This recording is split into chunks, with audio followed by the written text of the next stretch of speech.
کو اللہ چاہیے. اللہ کے لیے کتاب اللہ ہے اور رسول اللہ ہے. ان دو سے تعلق کے بغیر اللہ کو نہیں پہچان سکتے آپ. اناٹمی پڑھے بغیر ڈاکٹر بن سکتے ہیں آپ؟ پہلا سٹیپ اناٹمی ہے. تو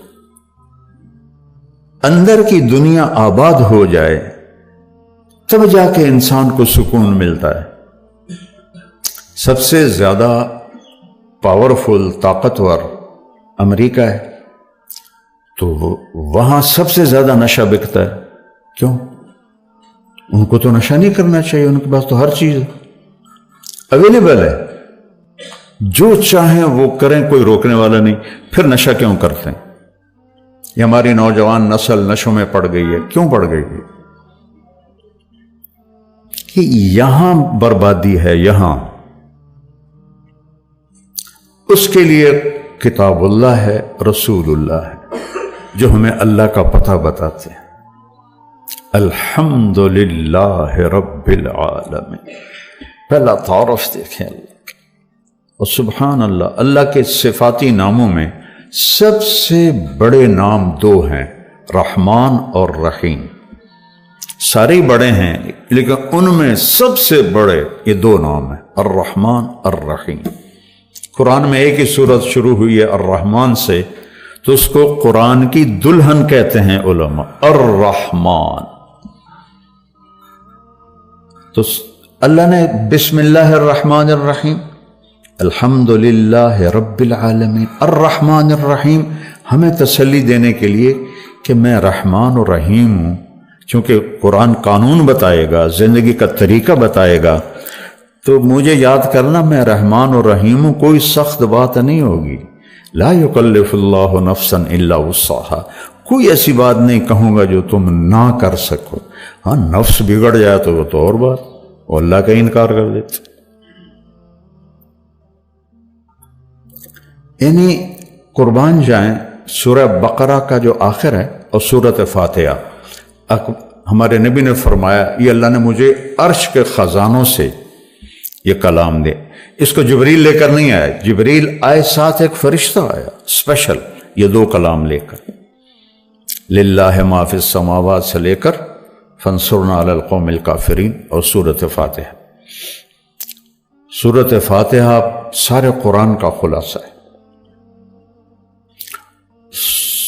ساری آسمانی کتابوں کا خلاصہ قرآن ہے، اور قرآن کا خلاصہ سورۃ فاتحہ ہے، اور سورۃ فاتحہ کا خلاصہ ہے ایاک نعبد و ایاک نستعین. صرف تیری بندگی اور تجھ سے مانگنا. میں تو جہالت کا دور ہے، قبروں گرے پڑے ہیں، پیروں کے سب پاؤں میں پڑے ہیں. سائیں تسی سب کچھ کر سکتے ہو، کوئی اللہ کے سوا بھی کچھ کر سکتا ہے؟ کوئی جسے جس وقت پکارو اسی وقت جواب دے، وہ تو صرف اللہ ہے اور تو کوئی نہیں. جو پیدا بھی ہوا، جو مر بھی گیا، وہ کیسے حاجت روا ہو سکتا ہے؟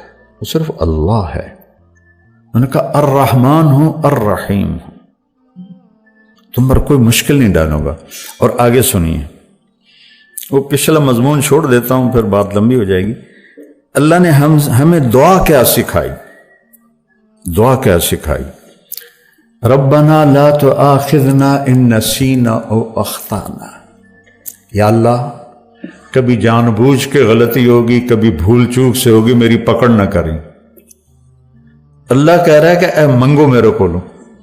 آپ کے پاس کوئی ڈاکٹر آئے کہ جی کبھی گڑبڑ جان بوجھ کے ہوگی، کبھی غلطی سے ہوگی، لیکن مجھے نکالنا نہیں، کیا خیال ہے؟ خود آپ پہ چلان ہو جائے گا میاں ادریس کا. تو وہ شہنشاہ کہہ رہا ہے میں قربان جاؤں، کہہ رہا مجھ سے مانگو. پیچھے جو مضمون ہے نا اس میں ہے اطاعت کا حکم ہے، سمعنا و اطعنا. یا اللہ مان لیا، سر جھکا لیا. تو اب اس میں کوئی مشکل نہ ہو تو اللہ کہہ رہا ہے اے منگو. لا تؤاخذنا ان نسینا او اخطانا. مواخذہ ہوتا ہے کہ پوچھ گچھ بھی نہ کرے، پوچھ گچھ کر کے چھوڑ دے اس کو. وہ مواخذہ میں آ جاتا ہے، وہ پکڑ میں آ جاتا ہے. لا تؤاخذنا، یا اللہ نہ پوچھی تو نہ بلاویں. ان نسینا کبھی بھول کے ہوگا، اور اخطانا کبھی خطا ہوگی جان بوجھ کے ہوگی۔ بتاؤ یہ شرط کے ساتھ کوئی کہیں نوکری کر سکتا؟ اگلی سنو، ربنا لا تحملنا ربنا لا تحمل علینا اسرا کما حملتہ علی الذین من قبلنا۔ سبحان اللہ، یا اللہ جو پہلوں کو تو نے اوکھے اوکھے حکم دیے تھے ہمیں نہ سنائیں، ہمیں سوکھے سوکھے سنائیں۔ ایک مراسی بیمار ہو گیا، بخار ہو گیا، نام تھا اس کا ایوب، ہفتہ بخار نہیں لتھا، وہ آخر لگا یا اللہ بھلی تو نہیں پہ گئے ہیں، میں ایوب نبی نہیں، ایوب مراسی ہاں، اے میرا بخار تھا لے جا۔ تو اللہ نے ہمیں، میں قربان جاؤں، کہہ رہا ہے یہ مانگو کہ آپ سے آ کر کوئی ڈاکٹر جی جو کام مشکل ہونا وہ نا مجھے بتانا، سوکھے سوکھے کام بتانا، تو اسے کہو گے اور آ جانا پہ بارودے چڑھ جا، اور اللہ کہہ رہا ہے مجھ سے مانگو، میں قربان جاؤں کہ یا اللہ جو تم نے پہلوں کو بڑے مشکل حکم دیے تھے نا وہ نہ ہمیں دینا، سوکھے سوکھے دینا۔ بات تو مکمل ہوگی نہیں، اور مانگو کیا؟ ربنا لا تحملنا ما لا طاقت لنا بہ، یا اللہ چاہے کم سوکھا ہی ہوئے او میں نہ کر سکا او بھی نہ آکھیں۔ اب بتاؤ اس سے زیادہ کیا اپنے رب کی رحمت بتاؤ؟ اس لیے آپ نے کہا یہ عرش کے خزانوں میں سے نکالا ہوں۔ اور اس کے بعد اتنی چھوٹ لے کر پھر تو اس کو ڈیلی ویجز پہ بھی کوئی نہیں رکھتا، پر چلو آپ ڈیلی ویجز پہ رکھ لیں، لیکن آگے جب تنخواہ کا معاملہ ہے تو اللہ کہتا مانگو، صلہ مانگو، تنخواہ مانگو، واعف عنا واغفر لنا وارحمنا انت مولانا فانصرنا علی القوم الکافرین۔ جو فرسٹ آیا ہو کسی بھی امتحان میں اس کو جیسے فل پروٹوکول دیا جاتا ہے، دعا میں اللہ نے فل پروٹوکول دیا ہے کہ میں نے خود ہی تمہیں یہ چھوٹیں دی ہیں، اب تم کہیں ڈر نہ جانا کہ پتہ نہیں کچھ ملے گا بھی صحیح کہ نہیں، مانگو واعف عنا۔ پہلا کام یہ ہے کہ ہمارے گناہوں کا نشان مٹا دے۔ نشان مٹانے کو عفو کہتے ہیں، نشان مٹانا اس کو عفو کہتے ہیں، معافی نہیں کہتے، نشان مٹانا کا پہلا کام یہ کر کہ یہاں جو کچھ لکھا گیا نا پٹھے پاسے انہوں مٹا دے۔ واغفر لنا دوسرا یہ کر کہ ہمیں معاف کر دے۔ تیسرا یہ کر ورحمنا سنو جنت ہی دے۔ اور شاید تمہارے دلوں میں یہ بات آ گئی ہو ڈھیر مانگ لیا ہے، کہیں کم الٹا نہ ہو جاوے، تو تسلی کے لیے ایک جملہ انت مولانا، تو ہی تو ہمارا مولا ہے، تجھ سے نہ مانگے تو اور کس سے مانگے؟ چلو ایک اور بھی مانگ لو، پوری صرف جنت پہ تمہارا گزارا نہیں ہوگا، دنیا میں بھی عزت چاہیے، فانصرنا علی القوم الکافرین، ہمیں دنیا میں کفار پہ عزت عطا فرما۔ سبحان اللہ۔ تو اللہ سے جڑنے کے بغیر روح مکمل نہیں، اور کھانے کے احتیاط کے بغیر جسم مکمل نہیں، میڈیسن سے نہیں یہ مکمل ہوتا۔ تو روح کو اللہ سے جوڑنا ہے، اس کے لیے کتاب اللہ ہے اور رسول اللہ ہے۔ قل ان کنتم تحبون اللہ فاتبعونی، اگر دعویٰ کرتے ہو کہ ہمیں اللہ سے بڑا عشق ہے تو میری غلامی میں آؤ۔ اللہ کہہ رہے ہیں ان سے کہو کہ میری غلامی میں آؤ، میرے بن کے دکھاؤ، یحببکم اللہ، پھر میں تم سے پیار کروں گا۔ تو واحد ہمارے نبی ہیں جن کی پوری زندگی پیدائش سے وفات تک محفوظ ہے۔ یعنی ایک معمولی سی بات، جب آپ کسی کو بلاتے تھے جیسے مرضی بلائیں، لیکن حدیث میں آتا ہے جب آپ کسی کو بلاتے تھے تو ایسے کر کے بلاتے تھے، ایسے نہیں کرتے تھے۔ کتنی چھوٹی بات، ایسے نہیں کرتے تھے، ایسے کرتے۔ انگلی اٹھانا ایک عیب سمجھا جاتا ہے، آپ ایسے کر کے بلاتے تھے۔ اتنی چھوٹی چھوٹی باتیں بھی لکھی پڑی۔ جب آپ کو کوئی بلاتا تھا ادھر سے یا رسول اللہ تو آپ ایسے نہیں کرتے تھے۔ اب یہ ساتھی کھڑا ہے، یہ مجھ سے کہے مولوی صاحب تو میں اتنا ہی کروں گا، ادھر والا کوئی کہے مولوی صاحب تو میں اتنا کروں گا، اور جب میرے نبی کو کوئی بلاتا تھا یا رسول اللہ تو آپ ایسے کرتے تھے، پورا سینہ دیتے تھے، گردن نہیں۔ ادھر سے کوئی بلاتا یا رسول اللہ تو آپ ایسے کرتے تھے، پیچھے سے کوئی بلاتا تو فل موڑ کے اس کے طرف پھر کر کہتے تھے جی فرمائیے۔ میں نے آپ کو ایک چھوٹی سی مثال دی کہ میرے نبی کی زندگی کا ایک ایک ذرہ لکھا پڑا ہے۔ کوئی نبی ایسا نہیں ہے جس کی زندگی اس طرح محفوظ کی گئی ہو۔ آپ کی چال کیسی تھی، آپ کی رفتار کیسی تھی، آپ کا معاملہ کیسا تھا، آپ گھر میں کیسے تھے، آپ باہر کیسے تھے، آپ نے شادیاں کیوں کی، زندگی سمجھانے کے لیے، چونکہ سب سے مشکل رشتہ خامد اور بیوی ہے، اسے نبھانا سب سے مشکل ہوتا ہے۔ تو آپ نے کہا دیکھو مجھے عورتوں کی کوئی خواہش نہیں ہے، میں نے جہاں شادی کی، جہاں بیٹی کی شادی کی، اللہ کی وحی آئی پھر میں نے قدم اٹھایا، ورنہ 25 سال کا نوجوان 40 سال کی بیوہ عورت سے شادی کر سکتا ہے؟ آج کسی 25 سال کے بچے کو اس کا باپ کا پترا ہے 40 سال دی بیوہ ہے تیری شادی کرنی، وہ تو کراچی دوڑ جائے گا۔ تو آپ نے 25 برس 40 سال کی عورت کے ساتھ گزارا، جب ان کا انتقال ہوا آپ کی عمر 50 سال ہوئی تو 10 شادیاں کر لیں، زندگی سمجھائی۔ گھر میں زندگی میاں بیوی کا نباہ بڑا مشکل ہوتا ہے، چونکہ یہ خونی رشتہ نہیں ہوتا ہے، ایک بول پہ بنتا ہے ایک بول پہ ٹوٹتا ہے۔ تو یہ سب سے مضبوط ترین اور اہم ترین رشتہ ہے کہ اس سے رشتے جنم لیتے ہیں۔ یہ پہلا رشتہ آدم و حوا کا قائم ہوا، خامد اور بیوی کا قائم ہوا۔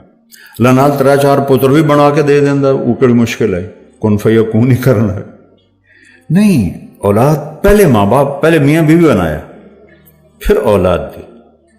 اور عجب میرے نبی کی شان ہے، جب وہ نکاح ہو گیا نا جنت میں تو اللہ نے کہا مہر دو، آدم حوا کو مہر دو۔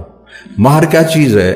یہ کسی کی بیٹی کی قیمت نہیں ہے، چاہے جھونپڑی والا ہو چاہے محل والا ہو، یہ ایک علامت ہے کہ جب تک یہ نکاح باقی ہے یہ لڑکا اس لڑکی کے خرچ کا ذمہ دار ہوگا، کمانا اس کے ذمہ نہیں ہوگا، کمانا اس لڑکے کے ذمہ ہوگا۔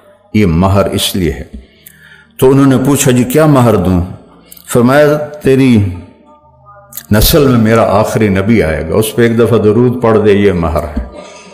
کم از کم دن میں 300 دفعہ تو چلتے پہ صلی اللہ علیہ وسلم ہی پڑھ لو تو یہ کثرت سے درود والا بن جائے گا۔ جو 300 دفعہ پڑھے کثرت سے درود والا ہے، اور جو کثرت سے درود پڑھتے ہیں اس کی تو کوئی حد نہیں، لیکن 300 سے وہ کثیر میں آ جاتا ہے، جیسے 33 نمبر سے پاس ہونے والوں میں آ جاتا ہے۔ آپ نے کہا میں ان کی شفاعت کروں گا قیامت کے دن۔ اپنے نبی کو پڑھو، ان کی زندگی پڑھیں۔ کسی بھی علم سے انسان نہیں بنتا سوائے علم نبوت اور در رسالت پر سر جھکانے کے بغیر انسان نہیں بنتا ہے۔ ایک دفعہ ایک بدو آیا، کہنے لگا محمد آپ کبھی بدتمیزی کا جواب بدتمیزی سے نہیں دیتے۔ ہم کہا لبیک، ورنہ آپ کہتے ہو میں نبیوں کو منہ سنبھال کے بات کر۔ لبیک، کہا تیری 3 باتیں بڑی عجیب ہیں، سمجھ نہیں آتی۔ آپ نے کہا کیا؟ تو کہتا ہے ہم پیو دادے کا دین چھوڑ کے تیرا دین قبول کر لیں گے۔ کیوں؟ ہم کیوں چھوڑیں گے؟ اچھا اور؟ تو کہتا ہے روم بھی فتح ہو جائے گا، ایران بھی فتح ہو جائے گا، اے جڑے بیٹھے ہوں اے فتح کرن گے، کپڑے ہی پورے نہیں، جوتی کوئی نہیں، روٹی کوئی نہیں، انہیں فتح کرنا ہے، یعنی سپر پاور ایران اور روم۔ ہم کہا اچھا اور؟ تیسرا تو کہتا ہے مر جائیں گے، مٹی ہو جائیں گے، پھر اٹھ جائیں گے۔ بل آج تک کوئی قبریں چ اٹھی کے آیا؟ تو آپ مسکرائے۔ آپ نے کہا لعل الحیات تطول بک، جس کو بھی آپ نے یہ جملہ بولا اس کی عمر بڑی لمبی ہوئی۔ آپ نے کہا لگتا ہے تیری عمر لمبی ہوگی، تو ایک دن تو دیکھے گا یہ سارا عرب میرا کلمہ پڑھے گا، اور ایک دن تو دیکھے گا روم اور ایران فتح ہو کے مدینے میں آئیں گے، اور باقی رہے گی تیسری بات مر کے اٹھنے کی، تیرا یہاں سے ہاتھ پکڑوں گا اور تجھے یاد دلاؤں گا تیسری گل ہوگی کہ نہیں ہوگی۔ وہ کہنے لگا میں نہیں مانتا، واپس چلا گیا۔ تو جب فتح مکہ ہوا سارا عرب کلمہ پڑ گیا، کہنے لگا بھی ایک گل تو ہو گئی، حضرت عمر کے زمانے میں روم بھی فتح ہو گیا، ایران بھی فتح ہو گیا، کہنے لگا بھلیا لوکا دوئی بھی ہوگی کہ جائیں تری نہ ہو جائے، چل جا کے کلمہ پڑھ۔ تو اپنا گاؤں چھوڑ کے آیا، حضرت عمر کا دور تھا اور اس نے کلمہ پڑھا۔ وہ جب کبھی حضرت عمر کی مجلس میں آتا تو حضرت عمر کھڑے ہو جاتے۔ وہ 22 لاکھ مربع میل کا حکمران اور عمر جس کو دیکھ کے شیطان بھی راستہ بدل لیتا ہے، تو سارے لوگ بڑے حیران ہوتے ہیں، معمولی جہا بندہ ہے یہ واسطے امیر المومنین کھلو جاندے کی چکر ہے۔ تو ایک دن وہ فرمانے لگے میں تمہاری آنکھوں میں سوال دیکھتا ہوں کہ میں اس کے لیے کیوں کھڑا ہوتا ہوں؟ جس دن یہ مجلس میں آیا تھا اس دن میں بھی اس مجلس میں موجود تھا، تو اسے میرے نبی نے کہا تھا قیامت کے دن تیرا ہاتھ پکڑ کے یاد دلاؤں گا، اور اس دن جس کا ہاتھ میرے نبی نے پکڑ لیا جنت میں پہنچائے بغیر نہیں چھوڑیں گے۔ تو اے کل تا سرٹیفکیٹ ہے جنت دا، اس لیے میں اس کی عزت کرتا ہوں۔ تو اپنے ہاتھ چھڑا لو اور حبیب کے ہاتھ میں ہاتھ دے دو، اپنی زندگی پہ ٹھپا لگا لو محمدی صلی اللہ علیہ وسلم، تو پھر ہوگا لَقَدْ خَلَقْنَا الْإِنسَانَ فِي أَحْسَنِ تَقْوِيمٍ، کہ ہم نے انسان کو بہترین مخلوق پیدا فرمایا ہر لحاظ سے، بشرطے کہ یہ دو باتیں اس کے اندر